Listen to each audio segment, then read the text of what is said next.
The bank smelled faintly of paper, coffee, and air freshener that had long stopped working.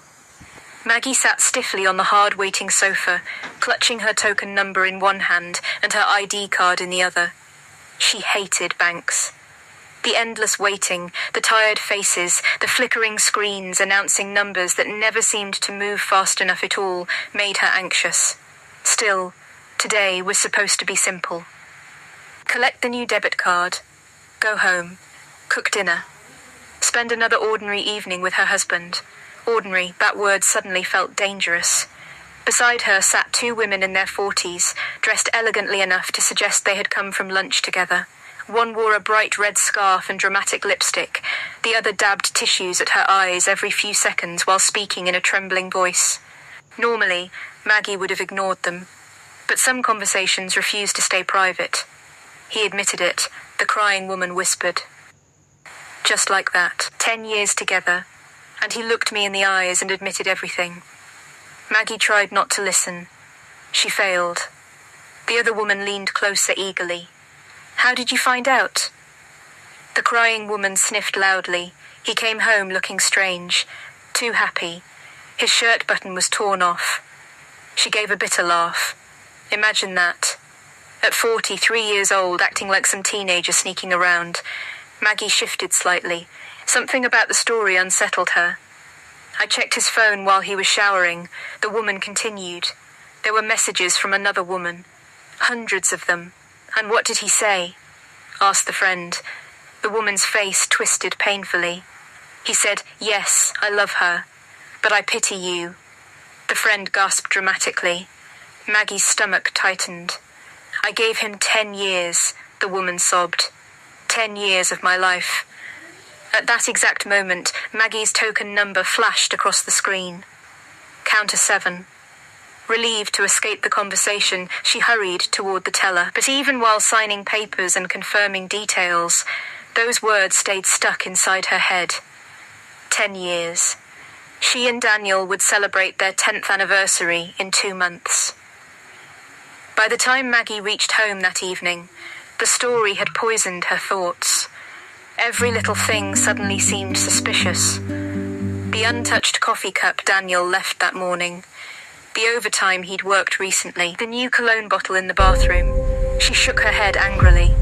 This is ridiculous, she muttered to herself. Daniel had never given her a reason to doubt him. Not once. Their marriage wasn't perfect, no marriage was, but it was solid. Comfortable, real, and most importantly, she trusted him. Completely. That evening, rain tapped softly against the windows while Maggie prepared dinner. She checked the clock every few minutes. 7:15 p.m. 7:42 p.m. 8:03 p.m. Finally, she heard keys at the door. Daniel walked in looking exhausted. His tie hung loose around his neck, and dark circles sat beneath his eyes. Long day, he sighed. Normally Maggie would smile, take his coat, maybe kiss his cheek. Tonight she simply stared. Was there something different about him? Some hidden excitement? Some secret guilt? She couldn't tell. You okay? Daniel asked. Fine. He frowned slightly. You don't sound fine. I said I'm fine. Daniel studied her for a moment but didn't push further. I'm going to shower, he said quietly. The bathroom door closed. Silence filled the apartment. Then Maggie noticed it. His phone. Lying face up on the kitchen counter. For several seconds, she simply stared at it. Don't do this. But the voices from the bank echoed in her mind. I checked his phone while he was showering. Her heartbeat quickened. No, this was wrong. But what if? What if there really was something? Her hands trembled as she picked up the phone. The screen lit up instantly. No password. Daniel had never hidden anything from her, which somehow made this even worse. Maggie opened his messages. At first, nothing seemed unusual. Work chats, family group messages, spam notifications. Then she saw it. The Queen, her breath stopped. The chat was enormous. Hundreds of messages. Photos, voice notes, missed calls. Her fingers went cold. Slowly, painfully, she opened the conversation. Her vision blurred before she could even focus properly. There were hearts. Laughing emojis, late-night timestamps, phone calls lasting over an hour. Maggie's chest tightened painfully. No, she whispered. Her entire marriage suddenly felt unstable. Every memory became questionable. Every happy moment suspicious. Was he pretending all these years? Had she been blind? The bathroom door opened. Daniel stepped out wearing sweatpants, drying his hair with a towel. He froze immediately. Maggie stood in the kitchen holding his phone like evidence in a courtroom. Her eyes were wet with tears. What is this? She demanded shakily. Daniel looked from her face to the phone. Understanding crossed his expression instantly. You checked my messages? Who is the Queen? Maggie shouted. Daniel went silent. That silence destroyed her. Oh my God, she whispered. It's true. Maggie, how long? She cried. How long have you been lying to me? Daniel sighed deeply, almost wearily. Did you read the messages?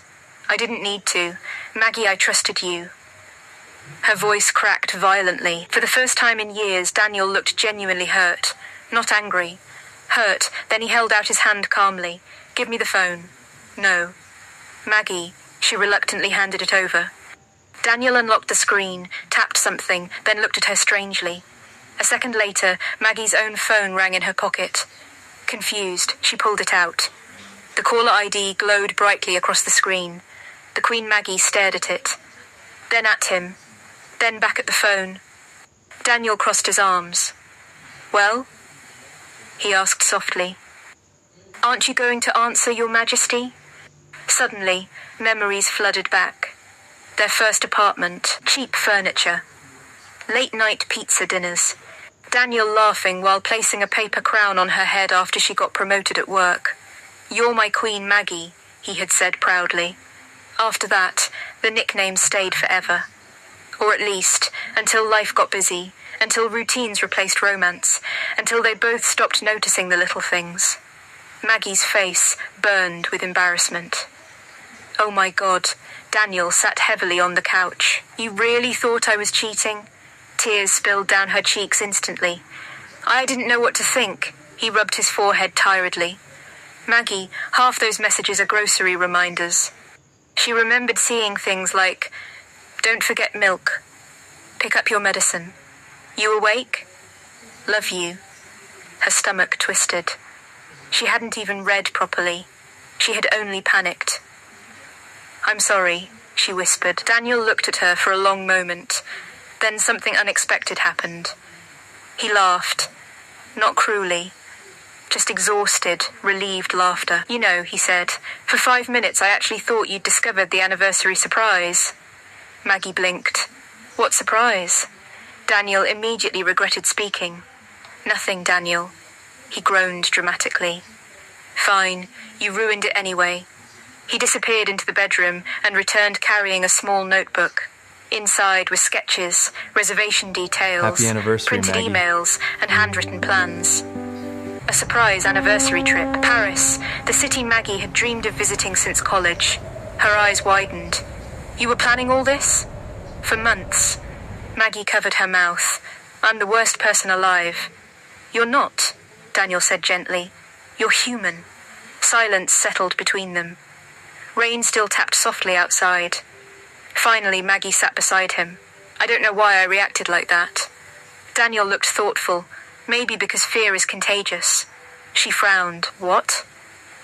You heard one horrible story, he said quietly, and suddenly you started imagining our marriage inside someone else's tragedy. Maggie stared at the floor.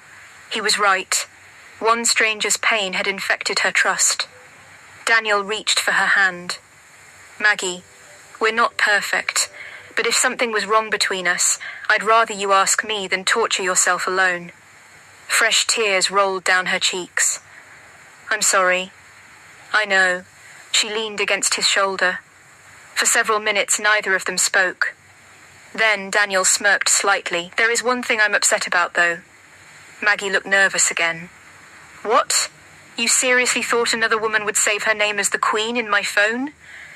Despite herself, Maggie burst into laughter. The kind of laughter that comes after crying too hard. The kind that feels like breathing again. Daniel smiled too. Later that night, while lying in bed together, Maggie thought about the woman at the bank. Some marriages ended because people stopped loving each other, but others almost broke because people stopped trusting. And sometimes, fear can create monsters where none exist. Daniel turned off the bedside lamp and wrapped an arm around her sleepily. "Good night, Queen Maggie." Maggie smiled into the darkness.